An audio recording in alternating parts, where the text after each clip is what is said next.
ঢিঙৰ MLA তোক দেখিলে এনেকুৱা লাগে যে আমি গুৱাহাটীৰ ক'ৰবাৰ চিটি বাছৰ পকেট মাৰ আমিনুল ইছলামক।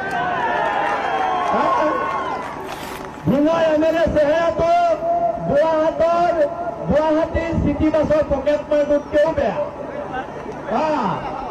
আৰু ঢিঙৰ এমএলএ আমিনুল ইছলামক এটা কথা কৈ দিছো, তোমাৰে কোনোবা বাংলাদেশীয়ে ভয় কৰিব পাৰে, আমি ঘেণ্টা তোমাৰে খাতিৰ নকৰো। কোনোদিনা আমি ঢিঙৰ এমএলএ আমিনুল ইছলামৰে ঘেণ্টা ভয় নকৰো। আমিনুল ইছলামক আগতেও কৈছিলো লাগিবি নি, আমিনুল ইছলামে নোৱাৰিলে ক'বলৈ লাগিম বুলি। লগাহেঁতেন ঠেং হাত ভাঙি এতিয়া গুৱাহাটী মেডিকেলত পৰি থাকিলেহেঁতেন। আমাৰ লগত নোৱাৰিবি।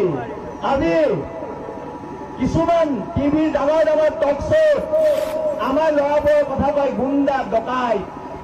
যদি ঢিঙৰ মানুহৰ কাৰণে ডকাইত হ'ব লাগে, বীৰ লাচিত খানাই প্ৰত্যেকটো ল'ৰাত ডকাইত হ'ব। জেলৰ লগত মধুৰ সম্পৰ্ক। জেল আমাৰ কাৰণে অলংকাৰ আৰু অলংকাৰ। জেলৰ ভয় আমাক নেদেখাব, কাক দেখুৱাবলৈ আছে দেখুৱাওক। মুখ্য সচিবকে প্ৰমুখ্য কৰি আমাৰ 30টাৰ ওপৰত ল'ৰা জেলত সোমাই আছে। জেল আৰু হেণ্ডাপ বীৰ লাচিত খানাৰ অলংকাৰ হয়। আমি এইবিলাকলে ঘেণ্টা ভয় নকৰো। আমাক এইবোৰ কথা নিশিকাব, আমাক এইবোৰ ভয় নেদেখুৱাব। অনাগত দিনত ঢিঙৰ পৰা এটা বাৰ্তা যাব যে আজি ঢিং সুৰক্ষিত, যেতিয়া শিৱসাগৰ সুৰক্ষিত, লখিমপুৰ সুৰক্ষিত, সতীয়াও সুৰক্ষিত, ধুবুৰীও সুৰক্ষিত।